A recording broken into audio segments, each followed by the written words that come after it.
Olá, pessoas! Eu sou Natasha, este é o Redemunhando e hoje eu vim conversar com vocês sobre o livro Vozes de Chernobyl, da Svetlana Alexievich, pela Companhia das Letras.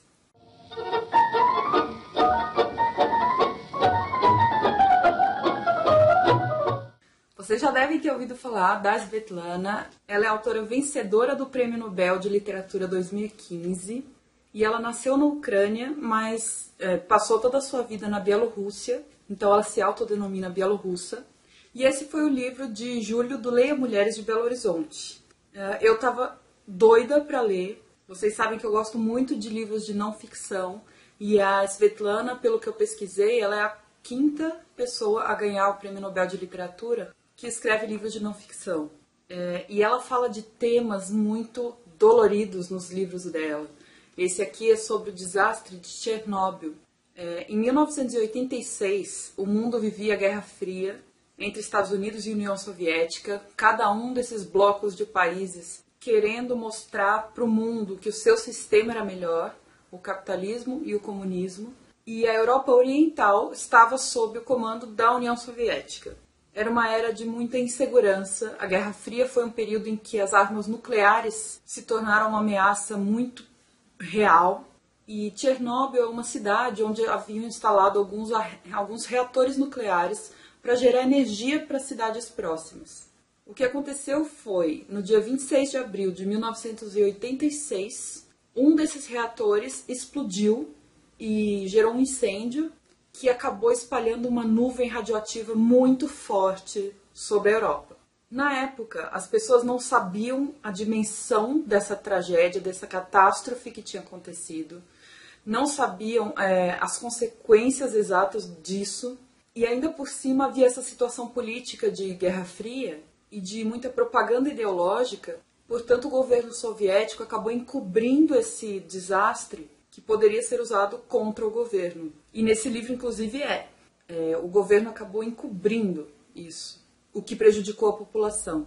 É aquela ideia de que a política, ou de que os números são muito mais importantes do que as vidas das pessoas. Bom, enfim, vocês já devem ter ouvido falar em Chernobyl, devem saber também que a radiação ela demora muitos anos para se dispersar, dependendo do elemento, milhares de anos.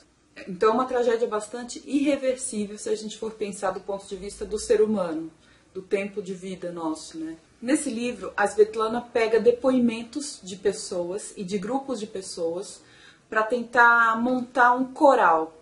Então esse nome, Vozes de Chernobyl, é extremamente bem escolhido, porque você tem várias vozes, mas que no final das contas formam um coral, formam um conjunto que permite você entender um pouco melhor o que aconteceu tanto individualmente com as pessoas que moravam ali, que estavam ali naquele momento, quanto o coletivo, quanto o país, o que aconteceu, como as pessoas reagiram. Essa ideia de vozes e de coral também me lembrou um artista que faz montagem com fotografias. Ele sobrepõe várias fotografias do mesmo ponto turístico, quase sempre do mesmo ângulo. Então, por exemplo, a Torre Eiffel, e no final ele monta uma fotografia coletiva da Torre Eiffel. Se eu achar, eu vou deixar a foto aqui para vocês verem como é que funciona mais ou menos. Mas é assim, a partir das fotografias individuais, ele forma uma fotografia coletiva. E é mais ou menos isso que eu senti no Vozes de Chernobyl. A gente tem noção do sofrimento individual das pessoas, porque cada um tem uma história, mas ao mesmo tempo a gente tem noção do macro. Aqui a gente tem depoimentos de pessoas muito variadas, então idosos que ainda moram em Chernobyl, crianças, soldados, os liquidadores, que são pessoas que eram chamadas ou se voluntariavam para ir até Chernobyl para enterrar as coisas, ou seja, se submeteram à radiação para poder minimizá-la para os próximos que vêm por aí, esposas de bombeiros, enfim, a gente tem uma variedade muito grande de pessoas, de depoimentos.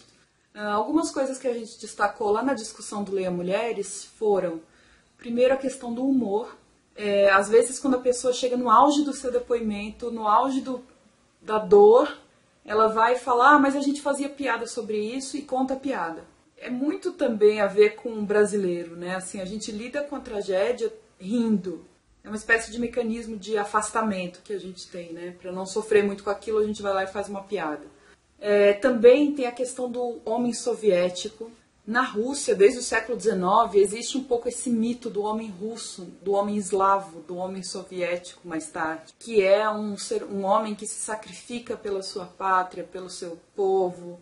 Então, muita gente que estava em Chernobyl, que foi lá, como eu falei, os liquidadores, os soldados, os próprios governantes que não espalharam a notícia por aí, acreditavam estar fazendo isso pelo bem da Rússia, da União Soviética, do que fosse, em nome de uma coisa maior. O que absolutamente não justifica, mas é muito interessante porque isso aparece em várias falas desse livro.